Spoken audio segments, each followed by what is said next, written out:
शिव महापुराण, शिव महापुराण, शिव महापुराण। शिव की, शिव शक्ति की, भक्त और भक्ति की ये कथा महान। शिव महापुराण, शिव महापुराण, शिव महापुराण, शिव महापुराण।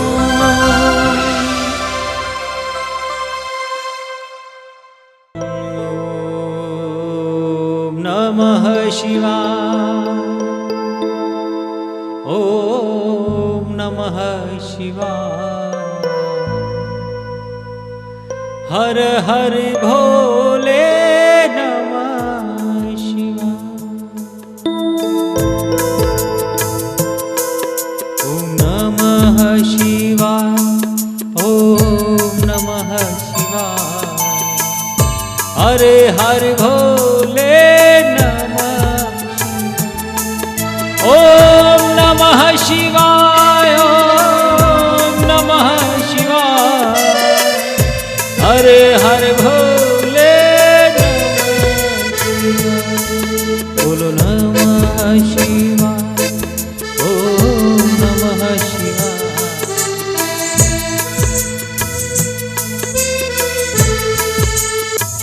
बोलो शंभो।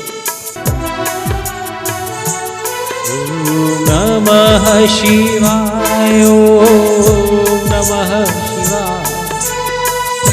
हर हर भोले नमः शिवाय।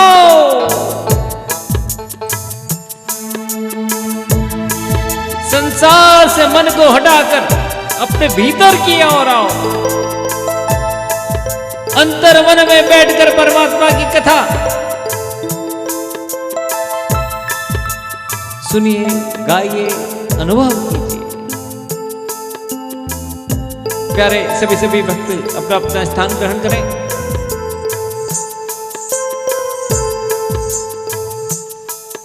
साथ गाइए मेरे। ओम नमः शिवाय, ओम नमः शिवाय। हर हर भोले नमः शिवाय। हरि बोल।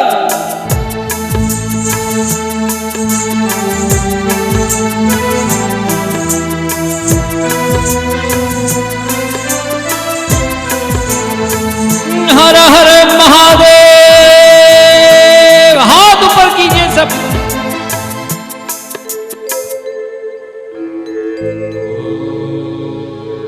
बोलो एकलिंगनाथ की जय।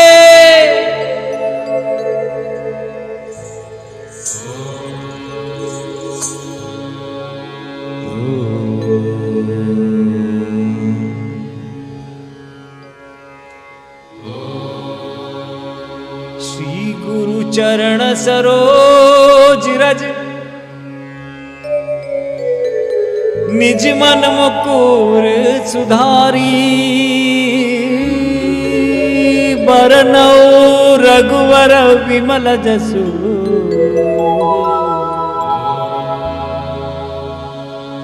जो दायक फलचारी। ये हनुमान जी महाराज। बुद्धिहीन तन जान के सुमिरो पवन कुमार। बल बुद्धि विद्या देहु मोहे, हरहु क्लेश विकार।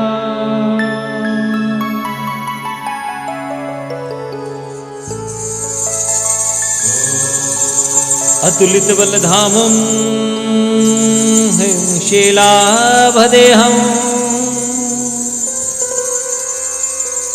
दंडवन कृशानु ज्ञानिनां अग्रगण्यम्। सकल गुण निधानौ वानराणामधीशौ।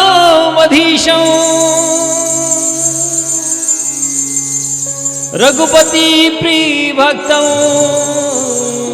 बात जातों नमामि।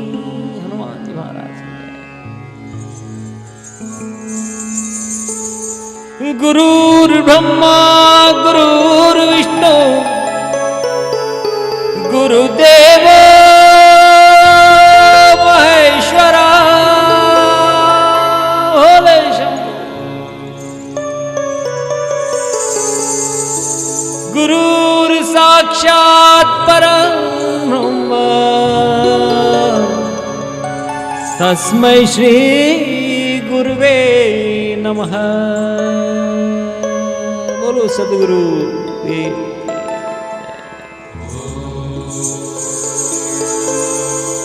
ओम वक्रतुंड महाकाय सूर्यकोटि समप्रभ निर्विघ्नं कुरु मे देव सर्वकार्येषु सर्वदा। बोलो गणपति महाराज की जय। देवी तुम भक्त सुलभे, सभी भक्तों को सुलभ होने वाली मां अंबिका सर्व कार्य विधायिनी कलो ही कार्य सिद्ध्यर्थम उपायं ब्रूहि यत्नतः। हे मातेश्वरी, हे करुणा के सागर, हे कर्पूर गौरव कर्पूर गौरव करुणावतारम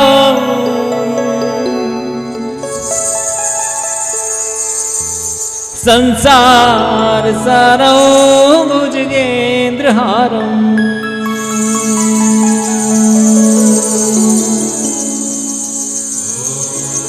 सदा वसन्तं हृदयारविन्दे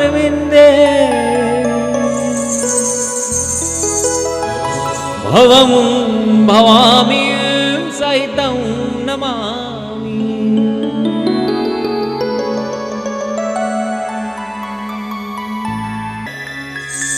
हे भोलेश्वर नमः सर्वहितार्थाय जगद आधार हेते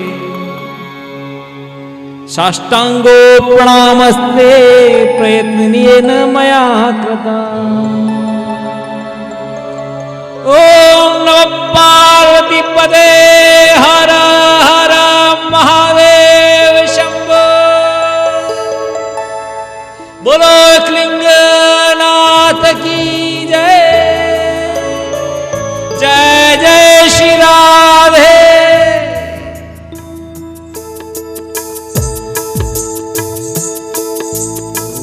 नमः शिवाय ओम नमः शिवाय हर हर भोले नमः शिवाय नमः शिवाय ओम नमः शिवाय हर हर भोले नमः शिवाय। शरीर के साथ अंतर्मन को कथाओं में जोड़े, सत्संग में जोड़े। कुछ समय के लिए बस कार्य छोड़कर अंतर्मन को गाओ मेरे साथ। सभी साथियों अब सभी स्थान ग्रहण करें अपना अपना। ओम नमः शिवाय ओम नमः शिवाय ओम नमः शिवाय। नेत्र बंद कर। हरे हर शंभु नमः शिवाय ओम नमः शिवाय हर हर भोले नमः शिवाय।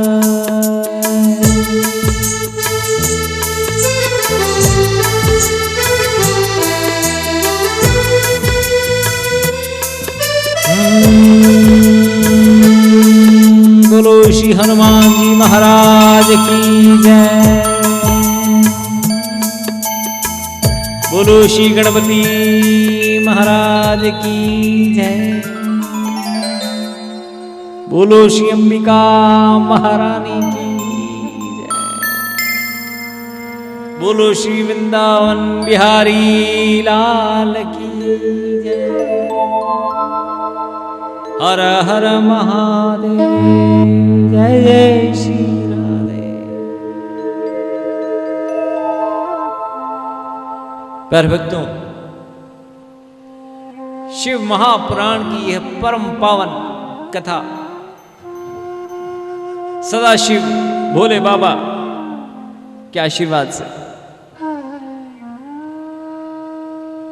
आज 5वें दिन की कथा, पंचम दिन की कथा प्रारंभ करते हुए बहुत आप सभी संत वृंद, भाई बहनों, माताओं बहनों सभी का स्वागत है। चैनल के माध्यम से सुन रहे सभी श्रोताओं का बहुत बहुत हार्दिक हार्दिक अभिनंदन। उदयपुर न्यूज चैनल के सभी साथियों का हार्दिक अभिनंदन, जिनके माध्यम से ये कथा श्रावण मास के उपलक्ष्य में सुनी जा रही है। भक्तों के द्वारा कल्याणकारी कथा, बहुत से बधाई संदेश आ रहे हैं हमारे पास, बहुत से सार्थक चर्चाओं के विषय में प्रस्ताव भी आ रहे हैं। इस चैनल के माध्यम से हजारों लोग जो कथा सुन रहे हैं उनको बहुत बहुत अभिनंदन कि आप इस कथा के बारे में हमसे बात करते हैं। प्यारे भक्तों, कुछ साथियों ने हमें निवेदन भी किया कि शिव पुराण की कथा में शिवजी की कथा कब आएगी। उन साथियों को मैं बता दूं कि वैदिक पुराण पद्धतियों में पुराणों और वेदों की एक धारा होती है और उनके फिल्मांकन की धारा अलग होती है। आपने उनका फिल्मांकन देखा होगा। इस महापुराण ग्रंथ की 7 संहिताएं हैं। विद्वेश्वर संहिता, रुद्र संहिता, शतरुद्री संहिता, कोटि रुद्र संहिता, उमा संहिता और 7वीं वायु संहिता। इसके कई अध्याय हैं सभी संहिताओं के, जिससे स्कंद होते हैं ना अलग अलग। प्राचीन काल में इसकी बहुत 1,00,000 मंत्र की शिव महाकथा हुआ करती थी। धीरे धीरे करके अब प्राचीन लुप्त हो गई, अब प्राप्त नहीं है। ब्रह्मा जी ने नारद जी को कही थी, नारद जी से फिर सनकादिक के पास आई। सनक नंदन ने फिर शिव जी से अनुरोध किया, शिव जी से के मुख से पुनः ये कथा कही, ऐसी मंत्रों के अनुसार कही। तो 1,00,000 मंत्रों से जो शिव महापुराण की कथा बनी, उनका फिल्मांकन करना असंभव है। और इसीलिए उस 1,00,000 मंत्रों के बाद अभी जो उपलब्ध महाशिव पुराण कथा है वह 24,000 मंत्रों की है। उसका भी फिल्मांकन कर सकते हैं। यहां ऋषि पद्धति से जो कथा सुनाई जा रही है आपको, उसमें वस्तुतः अभी द्वितीय रुद्र संहिता का भाग चल रहा है, जिसमें महात्म्य के बाद सृष्टि रचना आदि के प्रसंग चल रहे हैं। जिसमें आज की कथा में भगवान जो एक लिंग के रूप में ब्रह्मा विष्णु महेश 3 बने थे, उसके बाद कल की कथाओं से लीला करने वाले महादेव प्रकट होंगे, तब लीलाएं प्रारंभ होगी। यह आज की कथा द्वितीय रुद्र संहिता के प्रथम सृष्टि खंड, किस प्रकार से सृष्टि रचना हुई वह सुना रहा हूं आपको। मुझे पंडित स्कंद कुमार पंड्या, मेवाड़ राजवंशी कथावाचक, कोई छोटा सा आपका बालक समझकर क्षमा करें यदि कोई गलती हो और इस कथा का प्रोत्साहन दें। उन सभी भक्तों का बहुत बहुत आभार व्यक्त, जिन्होंने मुझे बहुत आशीर्वचन कहने के लिए फोन किए। उन माताओं बहनों का जिन्होंने बहुत उत्साह से इस कथा में आ रही है, जा रही है, अपना जीवन सफल कर रही है। आप सभी का स्वागत। शेव पुराण परमं शिवे नोक्तम पुरामने। शिव जी ने पुराणों की, इस पुराण की रचना पुरातन समय में करी। व्यासे नोक्तम तु संक्षेपता कली जाना हिताय च। और व्यास जी ने उसको संक्षेप किया, वो भी 24,000। और इसीलिए इस पावन कथाओं को का श्रवण भी और पठन भी करना चाहिए। पठन में 3-3, 4-4 महीने लग जाते हैं। ये संभव ही नहीं है 30 दिन में। और इसकी व्याख्या तो, इतने मंत्रों की व्याख्या तो संभव ही नहीं है 30 दिन में। इसलिए परंतु यहां पर महात्मा के बारे में कहा गया, भगवान शिव जी ने ही कहा था, सदा श्रोतुं यद्धा शक्तो भवेत्य मुनि सत्ततम। हे मुनियों, इसको सदा श्रोतुं, हमेशा श्रवण करना चाहिए उसका। ये पुराणों की कथा नहीं, शिव पुराण के लिए कहा गया। और प्रतिदिन जितेंद्रिय हो गए, इंद्रियों को कंट्रोल करके कितने समय वह भी लिखा गया। तभी तो हम, हमारा मन पावन होगा, तभी तो हम परमात्मा भोले बाबा की कृपा प्राप्त कर पाएंगे। नियताम प्रतिदिनम शृणु विद्वा मुहूर्तकम। 2 मुहूर्त लिखा, अर्थात 48 घंटे रोज सुनना चाहिए। उस हम भी आपको की कथा दे रहे हैं, स्पष्ट मंत्रों के साथ संकेत देते हुए हम कथा दे रहे हैं आपको इस श्रावण मास में। नियतात्मा प्रतिदिनम शृणुयाद्वा मुहूर्तकम। 2 मुहूर्त 48 मिनट। और यदि प्रतिदिन नहीं हो सके तो संकेत दिया है कि पवित्र मासों में अवश्य सुनना चाहिए प्यारे भक्तों। यदि प्रतिदिनं श्रोतुम् अशक्तो मानवो भवेत पुण्यं मासास्तिषु मुने श्रुत्या शिव पुराणकम। और इसीलिए मैं निवेदन कर रहा हूं कि 30 दिन की चलने वाली इस श्रावण मास की में शिव महापुराण की इस कथा का बहुत अंतर्मन से आनंद लीजिए आप, और भोले बाबा को मनाइए, अपने ज्ञान को बढ़ाइए। शंभो कथामृतं कुर्याद कूलम वे वाजरामत। यह शंभु की कथा तो अमृत के समान घटकने वाली है। नामृत पिबता लोके मुक्ति को सबाजतः। अमृत पी लिया होना जैसे एक एक बूंद रस रस टपकती पड़ेगी। अगर उस धारा में चलेंगे आप, उस ईश्वरी धारा में बहेंगे तो फिल्मांकन की दृष्टि से देखेंगे तो परमात्मा को समझ नहीं पाएंगे। लीलाएं तो चली जाएंगी, और लीलाओं के साथ ज्ञान होगा, और ज्ञान के साथ वैराग्य होगा, और वैराग्य दोनों होंगे, तब भक्ति प्रकट होगी। और तब ऐसे भोले बाबा, पुष्पों से सजने वाले बाबा आप पर कृपा करेंगे।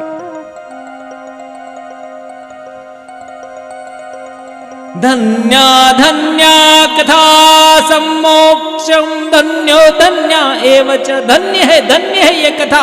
शिव पुराण में कहा गया है, जो यथा कर्णम मात्रेण शिवलोकम मृगे नर, जो कानों के द्वारा सुनने मात्र से शिवलोक में पहुंचा देते हैं। बोलो एकलिंगी नाथ की जय। इसलिए भगवान की कृपा की यदि चाहत हो तो उनके कार्यों में सहायक होना चाहिए। यदि हम भगवान के कार्यों की कृपा तो चाहते हैं, परंतु भगवान का कार्य में सहायक नहीं बनना चाहते। प्यारे भक्तों, ये जो हमारे आपसी संबंध हैं, हम एक दूसरे की सहायता करते हैं, वो भगवान ही हमसे एक दूसरे से करा रहे हैं। सामान्य जीवन की बात बता रहा हूं मैं आपको। तो भगवान की कृपा हमें भगवान के कार्यों का साथ देना आवश्यक है यदि हम कृपा चाहते हैं। क्यों? क्योंकि हमारे पास जितना बड़ा पात्र होगा, भगवान की कृपा उतनी बरसेगी। भगवान की कृपा तो बरस रही है। भगवान की कृपा निरंतर बरस रही है, रात दिन बरस रही है, 24 घंटे बरस रही है, 12 महीने बरस रही है। परंतु हम छोटा सा पात्र लेकर उस बरसते हुए में चले जाएंगे और कभी कभी पात्र को जेब में डाल देंगे तो बरसता हुआ जो कृपा है वो आएगी कैसे?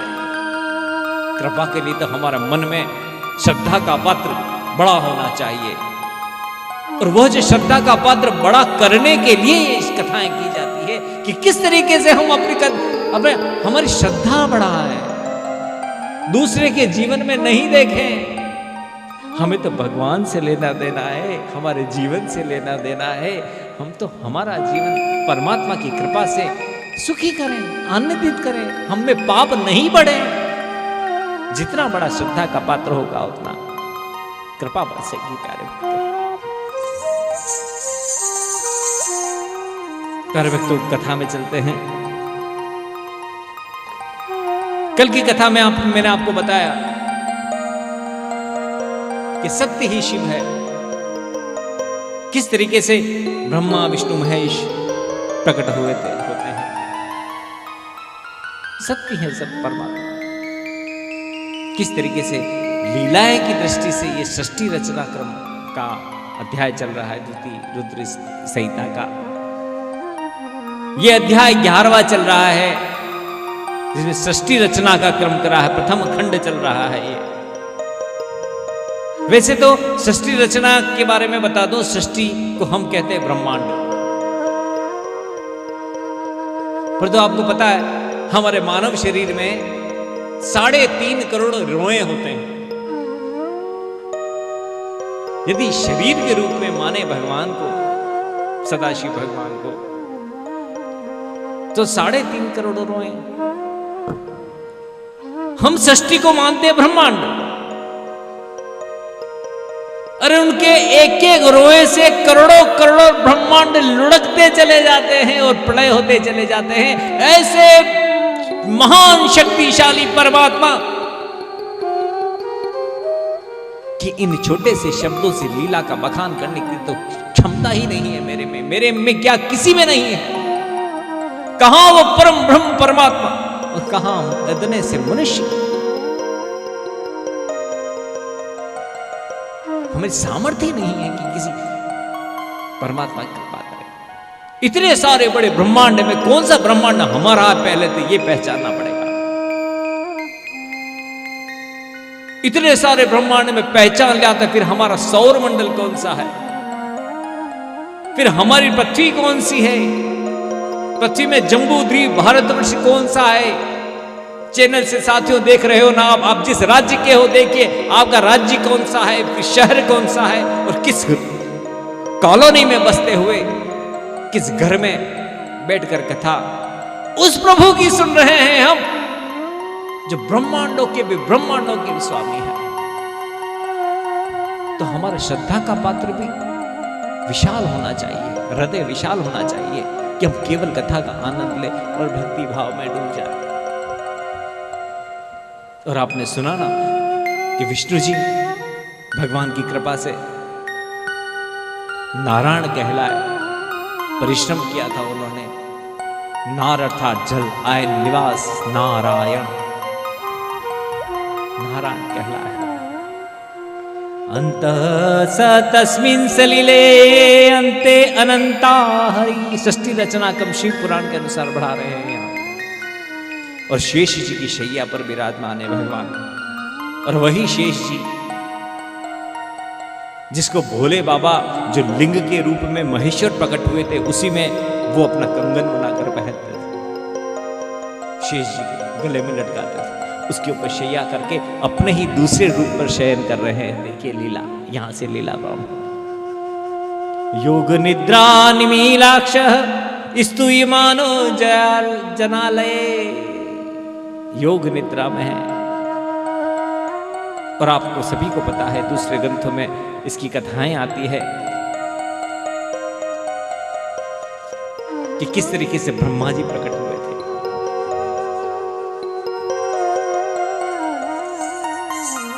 जहां निराकार ईश्वर है, वो साकार रूप लेने के लिए लीलाएं कर रहे हैं आगे।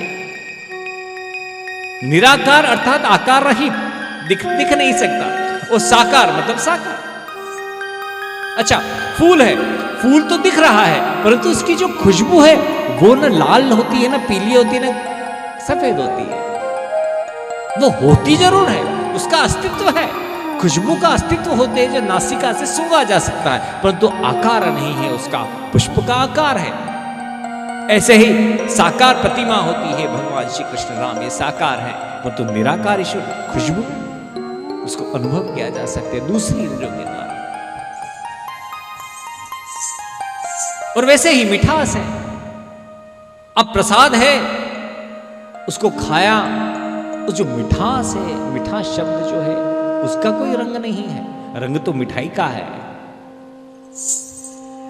और इसीलिए उच्च कोटि के जो साधक होते हैं वो निर्गुण ब्रह्म अर्थात निराकार ईश्वर की उपासना करते हैं। और जो निराकार ईश्वर की, जो मैंने कल जो अध्याय बताए थे, लिंगम पूजन सदा शक्ति शिव निराकार ईश्वर,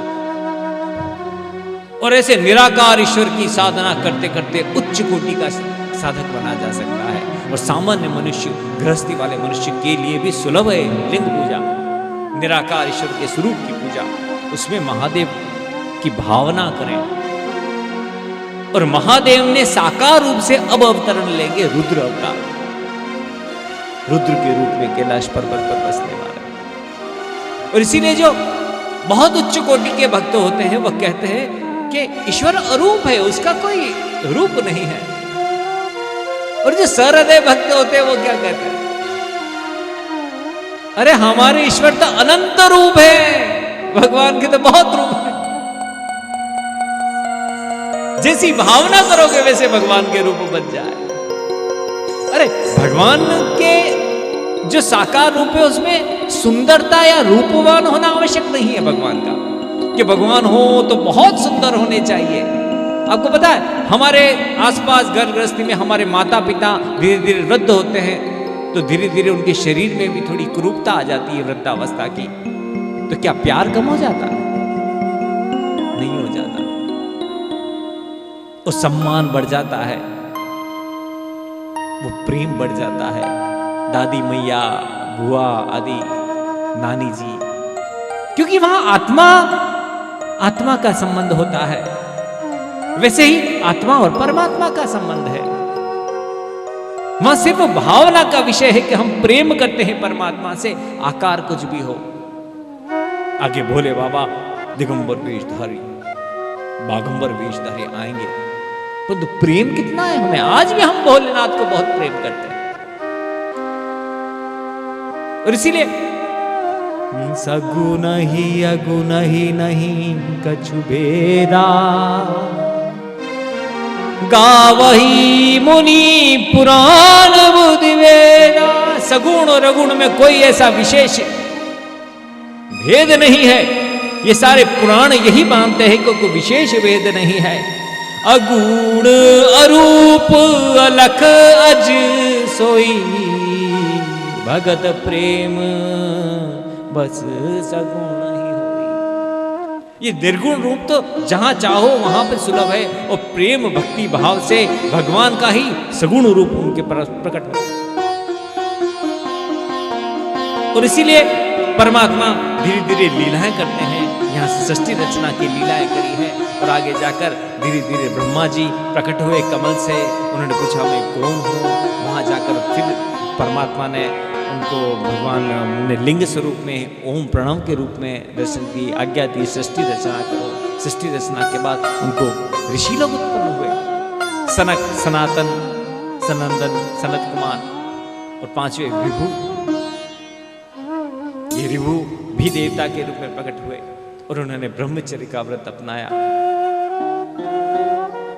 मैं बाद में आपका व्याख्या करूंगा कि ब्रह्मचर्य कितना महत्वपूर्ण है, कामदेव के प्रसंग में व्याख्या करूंगा। और ऐसे ब्रह्मचर्य के आधार पर जब और पुत्र उत्पन्न किए, तुम विवाह कर लो, किससे करें? नारी जाति का नामो निशान नहीं है, नारी ही नहीं है संसार में। ये ऋषि पुरुष उत्पन्न होते गए। इसके बाद ब्रह्मा जी के 10 पुत्र उत्पन्न हुए, मरीचि, अत्रि, जितने भी आप शास्त्रों में जो बड़े बड़े ऋषियों के नाम लेते हो ना, जैसे वशिष्ठ ऋषि, भृगु ऋषि, जितने भी क्रतु, पुलस्त ऋषि, पुलह ऋषि, ये जितने भी मरीचि ऋषि, जितने भी ये बड़े बड़े ऋषियों के नाम है ना, ये ब्रह्मा जी से उत्पन्न हुए, पुरुष नहीं। और नारद जी भी उत्पन्न हुए 10वें। और इसमें एक ऋषि उत्पन्न हुए, दक्ष प्रजापति, यह भी ऋषि ही थे।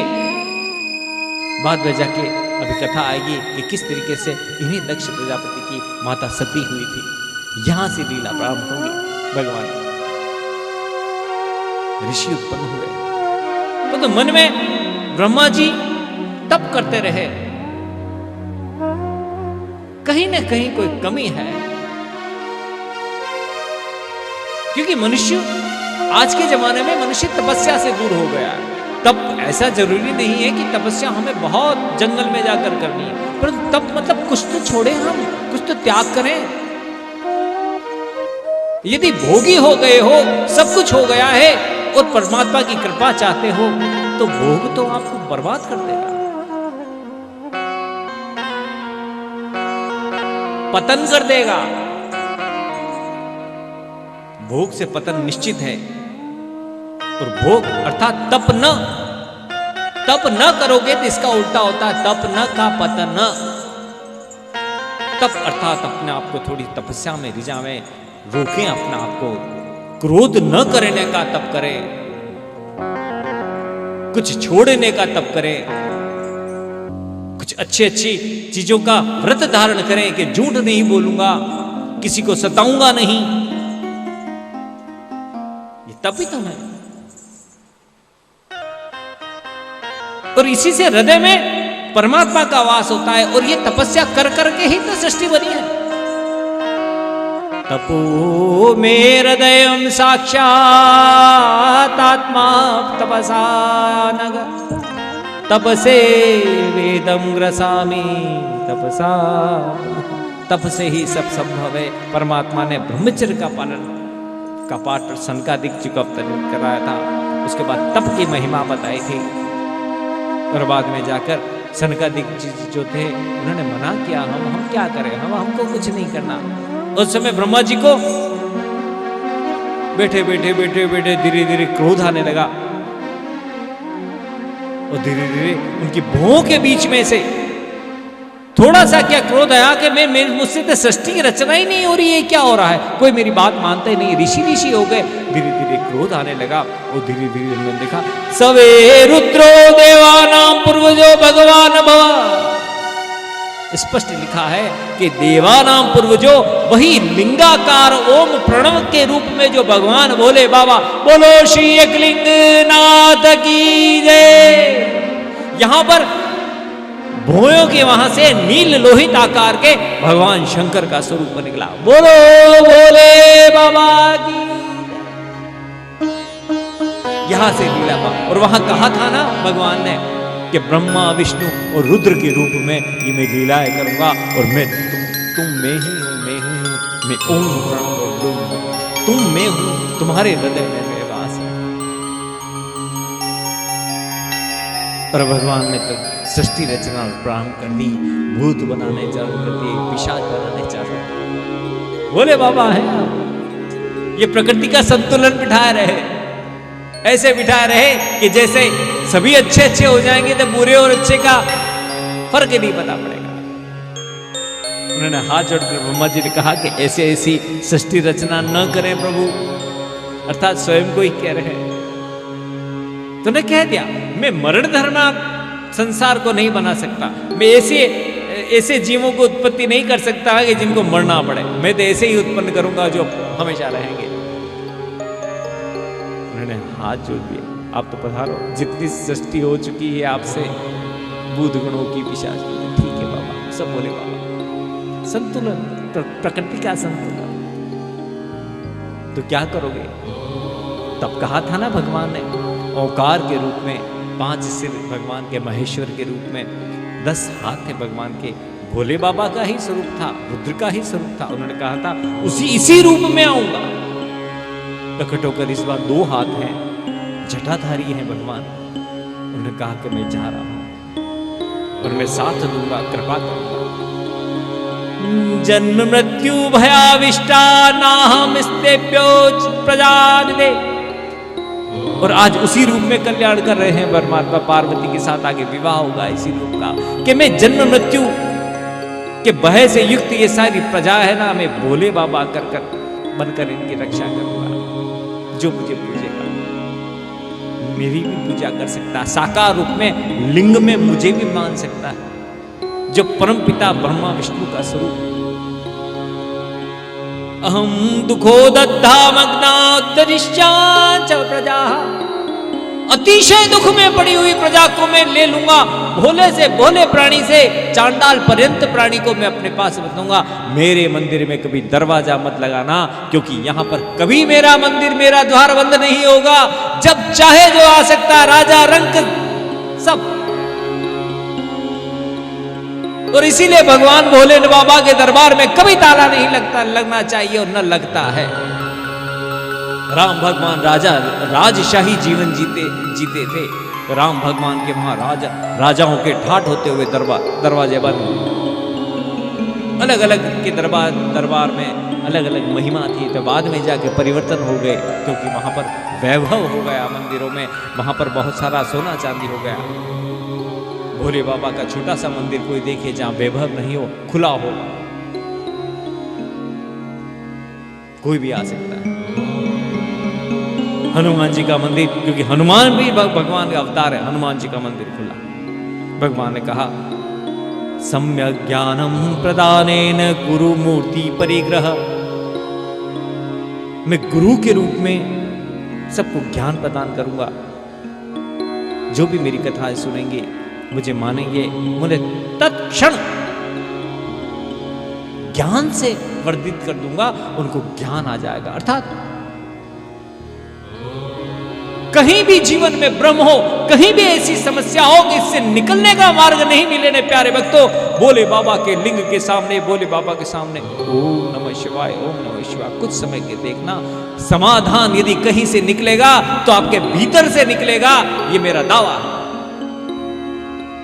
वो गुरु जो मैंने कहा ना, वो ज्ञान देगा और वहां पर समाधान निकाल देगा। भगवान ने कहकर चले हैं सम्यक ज्ञानम प्रदानेन गुरु मूर्ति परिग्रह। और वह आत्म शांति में भी ज्ञान आएगा। भ्रमित रूप में तो ज्ञान आ नहीं सकता। ज्ञान तो योगावस्था में आता, और योग अवस्था ही तो है। और भगवान वहां से उस समय अदृश्य हो गए। मुझे जब भी याद करोगे, हाँ जी, उस समय ब्रह्मा विष्णु तो थे ही, ये रुद्रावतार जो कैलाश पर्वत पर जाएंगे, जो साकार रूप है, इनमें वही चिन्ह थे जो विष्णु जी में भी थे। शिव पुराण में बताया, उनके चरणों में वही चिन्ह। त्रिमूर्ति नाम महेश्वर प्रादुरासीर गणी निधि।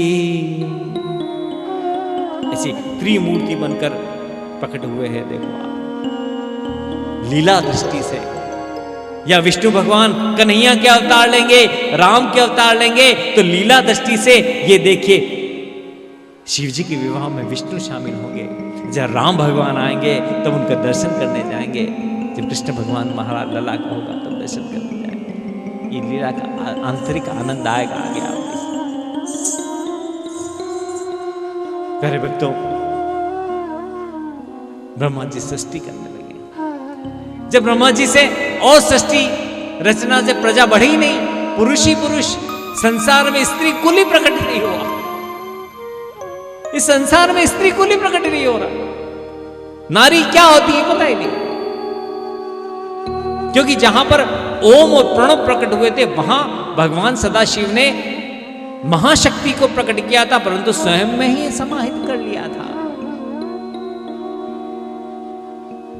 अब मैथुनी दृष्टि से उस दृश्य को देखकर ब्रह्मा जी ने उसी दृश्य के लिए तपस्या की कि हां, मैंने महादेव जी और शिव शक्ति को साथ में देखा है, जो लिंग स्वरूप है। घोर तपस्या की। शिवाय परया शक्त्या संयुक्त परमेश्वर अचिंत्य हृदय प्रिय तपसे परम तपा। उस शिव जी जो परमेश्वर रूप था, एक लिंग रूप जो दर्शन किया था ओंकार के साथ, उसकी ऐसी घोर तपस्या की उन्होंने, ऐसी घोर तपस्या की कि पूर्व चैतन्य वह जो ईश्वर, वो जो मूर्ति थी इच्छाओं को पूर्ति करने वाली, वह धीरे धीरे के भगवान भोलेनाथ माता जी के साथ जुड़े हुए अर्धनारीश्वर के रूप में प्रकट हुए। बोल श्री महादेव जी अर्धनारीश्वर भगवान की जय। देखते रह गए ब्रह्मा जी कि ऐसा स्वरूप अर्धनारीश्वर परमात्मा भगवान का स्वरूप। अर्धनारीश्वरो भूत्वा पूर्णांशम सकलेश्वरी, जिसमें दायां भाग भगवान का, दाहिना भाग महादेव जी का, शिव भगवान का, और बायां भाग माता अंबिका महारानी, जिसमें आधे भाग में तो जटाएं हैं और आधे भाग में घुंघराले बाल, और आधे भाग में भगवान के दाहिने जो पुरुष भाग है महादेव जी का, आधे भाग में था उनके त्रिपुट लगा हुआ है, चंदन लगा हुआ है, 3 लाइनें बनी हुई है, और आधे भाग में बिंदिया चमक रही है। आधे भाग में माता जी का तीव्र सौंदर्य है, कानों में कुंडल है, स्वर्ण से जड़े हुए माता जी, इधर बाघंबर से जड़े हुए भोले बाबा। इस दाहिने स्वरूप में बाघंबर से जड़े हुए हैं, यहां पर तो भुजंग और सांप हैं, इधर कंगन है।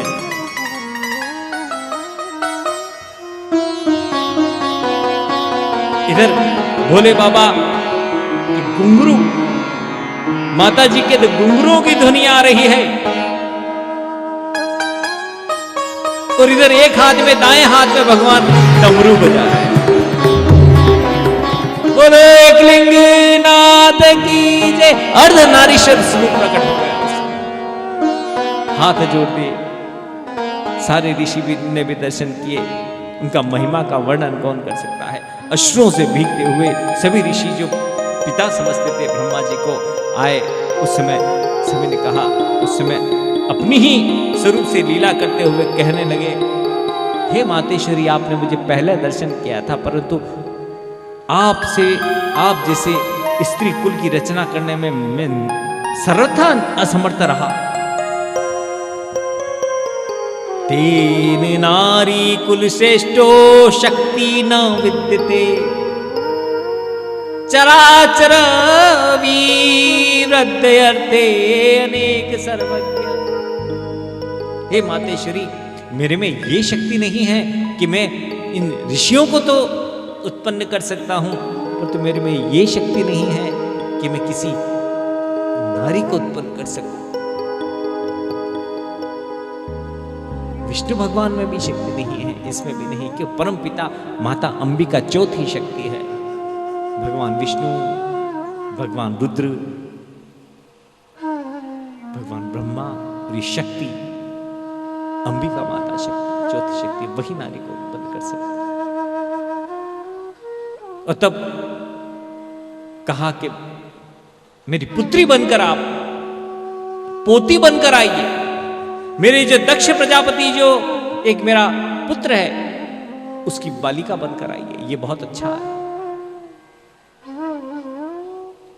तब उन्होंने सिर हिला दिया, हाँ जरूर आऊंगी। और उसके पहले महादेव जी ने अपने उस भाग को विलग किया कि यह आशीर्वाद देंगे। पृथक चाराकारम शुका भागा देवी शिवा शिवा। अलग करके देखे तो पूर्ण सौंदर्य, इधर पूर्ण शिवा, पहले आधे आते थे, पूर्ण दर्शन किए और पुनः संयुक्त हो गए और अंतर्ध्यान हो गए। आगे जाके सती माता बनेंगे वही अंबिका महारानी। और उसे देखते ही देखते माता जी तो तब अवतार लेंगे, परंतु वहां आशीर्वाद स्वरूप ब्रह्मा जी के शरीर में ही वही शक्ति दे गए कि भागवत में भी वर्णन आता है, शिव पुराण में भी वर्णन आता है कि ब्रह्मा जी के शरीर के 2 भाग हो गए, उसमें एक भाग से तो शत्रुपा और एक भाग से स्वयं वो मनु उत्पन्न हुए, बाद में जाकर उनका वंश में अवतार ही अवतार हुए। पढ़ लेना भागवत।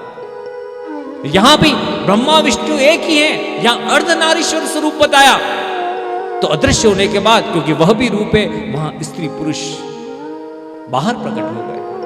बाद में जाकर माता जी ने बाद में जाकर बता दिया, परंतु वह आशीर्वाद दे दिया कि स्त्री रूप भी में मेरे जैसे मैं अर्धनारीश्वर हूं, ये ब्रह्मा के शरीर से निकाल दिया। बोलो एक लिंगनाथ की। और धीरे धीरे वंश निकल पड़ा। ऐसी करोड़ों पृथ्वियों को प्रलय के बाद फिर बनाने लगे। यह कथा भागवत में आती है कि किस तरीके से प्रलय के बाद पृथ्वी सूर्य के गुरुत्वाकर्षण से टूटकर बिखर जाती है, रसातल में चली जाती है। अब एक खिलौने की तरह से जैसे छात्र बनाते हैं ना, कैसे मॉडल परमात्मा कैसे करते हैं, शुक्र रूप में सूर्य चुंबक है, शुक्र रूप में पृथ्वी को उठाकर उसके गुरुत्वाकर्षण के घेरे में ला रहे हैं और स्थापित कर रहे हैं। और इसके ऊपर हमें विश्वास करना चाहिए कि परमात्मा ने बनाया। कई जो विज्ञान के लोग होते हैं वो क्या कहते पता है, विज्ञान का पिता भी उसको भी यही कहेगा कि ऐसा भगवान का कुछ नहीं। कई नास्तिक भी लोग होते हैं, वो क्या बोलते पता कि ये संसार तो क्या है कि किसी जीवाणु से जीवाणु बढ़ गए ना, उसके बाद अमीबा से ये हो गए और ये सब हो गए और मनुष्य बन गया आदि मानव से। और आनंद करो किसने बात का देखा है, ऐसा कुछ नहीं। और ऐसे ही एक वकील साहब थे, वकील साहब की कथा सुनाता हूं क्योंकि मैं उसी व्यवसाय से। अब उनका जो पुत्र था वो बहुत धार्मिक, माता दीपक बनाने में माता की सेवा करता, सहायता करता। और वो वकील साहब जो थे वो प्रैक्टिकल, वो बार बार कहते हैं अरे ये पुत्र बिगड़ गया, धर्म वरम में कहता है भगवान होते ही नहीं। मैंने कहा भगवान होते ही नहीं। एक बार उसने पुत्र ने रोज की झिड़क को सुन सुनकर भगवान होते हैं कि नहीं है, पिताजी के मुंह तो बोल नहीं सकता। पिताजी रोज कहते हैं मैं नास्तिक हूं, दीपक तुम्हारी माता करती होगी, मुझे बिल्कुल विश्वास नहीं है। और धीरे धीरे करके एक बार उसने इतनी सुंदर प्रकृति की पेंटिंग बनाई जिसमें झीलें बना दी, चिड़ियाएं बना दी, एक कागज पे बना दी। और वकील साहब जो थे वो स्वच्छता पसंद थे, उनको कचरा बिल्कुल पसंद नहीं था।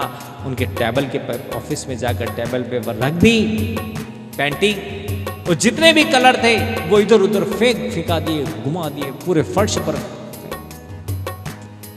वकील साहब आए और जोर जोर से चिल्लाने लगे कि किसने बनाई ये ऐसा कौन है, किसने बनाई, कितनी ये सुंदर तो है परंतु ये इतना कचरा क्यों कर रखा है, ये सारे कलर गिरा रखे हैं, ये कर रखे हैं, ये कर रखे हैं।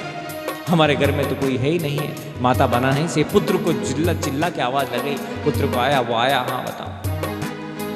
उनका मैंने तो नहीं बनाई। इस घर में कौन आया, बहुत दिन तक पता चलता रहा कि इस घर में कोई आया तो होगा, बाकी ऐसी पेंटिंग कैसे बन सकती है, ये कोई ना कोई करके गया है।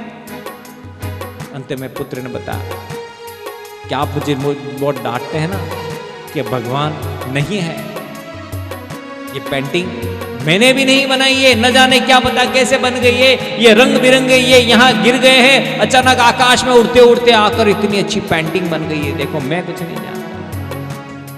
वकील साहब समझ गए कि मेरा पुत्र क्या कहना चाह रहा है। पुत्र ये कहना चाह रहा है कि इतनी सुंदर दुनिया, मोर के पंख में ऐसे सुंदर कलर, झरने, पक्षी, ये स्त्री पुरुष के जोड़े, उनके मन में प्रेम संबंध, ये सारे पशु लोग, ये सारी भावनाएं, ये ऐसा ही नहीं बन सकता, इसका कोई क्रिएटर तो जरूर है।